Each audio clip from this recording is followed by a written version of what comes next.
Question number 11. இது ஒரு முக்கியமான question. இதுல பாருங்களேன். If x is equal to root of a sin inverse of t. இந்த question வந்து நிறைய patternல solve பண்ண முடியுது. அப்படியே வச்சுட்டு இது வந்து root x patternல இருக்கு. இதை 1/2 root x ன்னு எழுதலாம். அப்புறம் a power x pattern வருது. a power x into log a ன்னு எழுதலாம். அப்புறம் sin inverse differentiate பண்ணலாம். அப்படியும் பண்ணலாம். அப்படி இல்லைன்னா இந்த மெத்தட் யோசிச்சு பாருங்க. இப்போ ரூட் இந்த பவர் அப்படிலாம் இருந்துச்சுன்னா அதை ரிமூவ் பண்றதுக்கு ஈஸியா பேசிக் இது வந்து ரூட் எக்ஸ் அப்படின்னு இருந்துச்சுன்னா அது எக்ஸ் பவர் 1/2 நம்ம எழுதுவோம்ல அந்த மாதிரி இந்த ரூட் எக்ஸ் இங்க இருந்து எடுத்துட்டு x is equal to a sine inverse of t the whole power 1/2 அப்படின்னு நம்மளால எழுதிக்க முடியும். ஸோ அதே மாதிரி தான் இந்த ஒய்ன்ற டமையும் ஏ காஸ் இன்வர்ஸ் ஆஃப் டி நம்ம கிட்ட இருக்கு. இந்த ரூட்டை எடுத்துட்டு இங்க பவர்ல 1/2 அப்படின்னு போட்டுக்கலாம்.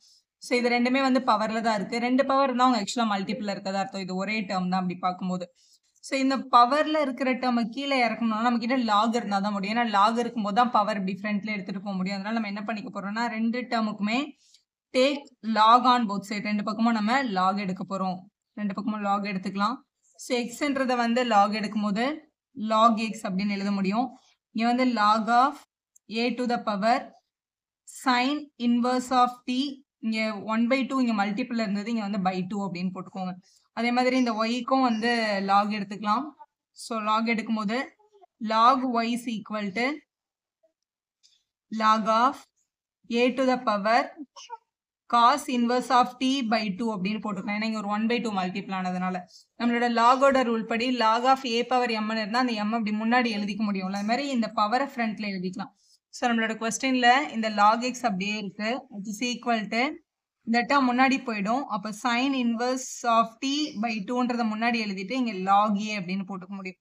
அதே மாதிரி இந்த டேர்முக்கும் லாக் ஒய் அப்படியே இருக்கு இந்த சைட்ல.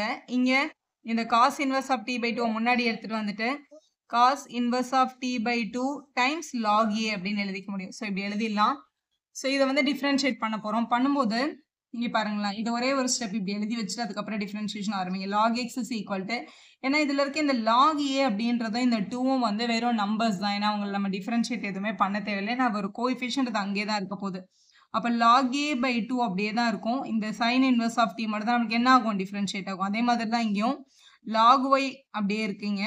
இதுல இருக்க இந்த லாக் ஏவும் இந்த 2வும் வந்து வெறும் நம்பர்ஸ், கான்ஸ்டன்ட்ஸ், கோஎஃபிஷியன்ட்ஸ் அவங்க. ஸோ இது மல்டிபிள் இருக்கிறதுனால கோஎஃபிஷியன்ட் அதை நம்ம எதுவுமே பண்ண மாட்டோம். இங்க இருக்கிற இந்த காஸ் இன்வர்ஸ் ஆஃப் டி மட்டும் தான் என்ன பண்ண போறோம், டிஃபரன்ஷியேட் பண்ண போறோம். இப்போ ரெண்டு பக்கமும் டிஃபரன்ஷியேட் பண்ணிக்கலாம். Differentiate with respect to t பண்ணணும். ஏன்னா இதுவும் இன் டேர்ம்ஸ் ஆஃப் டில இருக்கு, இதுவும் இன் டேர்ம்ஸ் ஆஃப் டில இருக்கு. முதல்ல இந்த லாக் எக்ஸை டிஃபரன்ஷியேட் பண்றோம். லாக் எக்ஸை டிஃபரன்ஷியேட் பண்ணா 1/x. அப்புறம் இந்த எக்ஸை டிஃபரன்ஷியேட் பண்ணல வித் ரெஸ்பெக்ட் டு டி. அதனால dx by dt அப்படின்னு கிடைக்கும். which is equal to log a by 2ன்றது வெறும் நம்பர், அது கோஎஃபிஷியன்ட்டா இருக்கிறதுனால அது அங்கேயே தான் இருக்கும். அது எதுவுமே நம்ம பண்ண வேண்டாம்.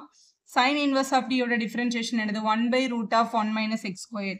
இப்போ 1/√(1 minus t squared) அப்படின்னு எழுதலாம். ஏன்னா இங்க t இருந்ததுனால t with respect to t பண்ணா 1 தான் வரும். ஸோ அதுக்கப்புறம் அதுல எதுவுமே நம்ம எழுத தேவையில்லை. இப்போ இவங்களை டிஃபரன்ஷியேட் பண்ண போறோம். லாக் ஒய்யை டிஃபரன்ஷியேட் பண்ணா 1/y கிடைக்கும். ஒய்யை டிஃபரன்ஷியேட் பண்ணும்போது dy by dt கிடைச்சிருக்கும். ஈக்குவல் டு மறுபடியும் இந்த லாக் ஏ பை 2ன்றது வெறும் நம்பர் தான், அது அப்படியே இருந்திருக்கும். காஸ் இன்வர்ஸ் ஆஃப் டியை டிஃபரன்ஷியேட் பண்ணும்போது -1/√(1 minus t squared) அப்படின்னு கிடைச்சிருக்கும். ஸோ கண்டுபிடிச்சாச்சு. இப்போ இதுல இருந்து dx by dtயும் இதுல இருந்து dy by dtயும் கண்டுபிடிச்சிட்டோம் அப்படின்னா ரெண்டுத்தையும் டிவைட் பண்ணா dy by dx நம்மளுக்கு கிடைச்சிடும். நமக்கு இதுதான் ப்ரூஃப் இங்க கேட்டிருக்காங்க.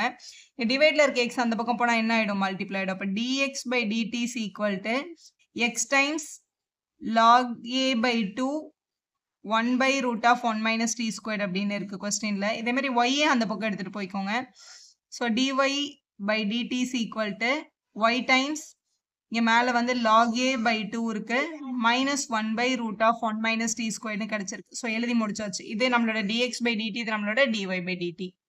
ஸோ இவங்க ரெண்டு பேரும் ரீச் ஆனதுக்கு அப்புறம் நம்ம கண்டுபிடிக்க வேண்டிய கொஸ்டின் வந்து dy by dx தான்.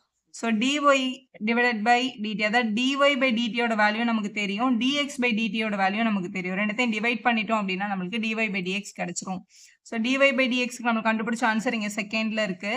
அதாவது y times log 2 by a times -1/√(1 minus t squared) அப்படின்னு கிடைச்சது. டிவைடட் பை இங்க எக்ஸுக்கு நம்மளுக்கு கிடைச்சிருக்க டேர்ம் பாருங்க, எக்ஸ் டைம்ஸ் log a,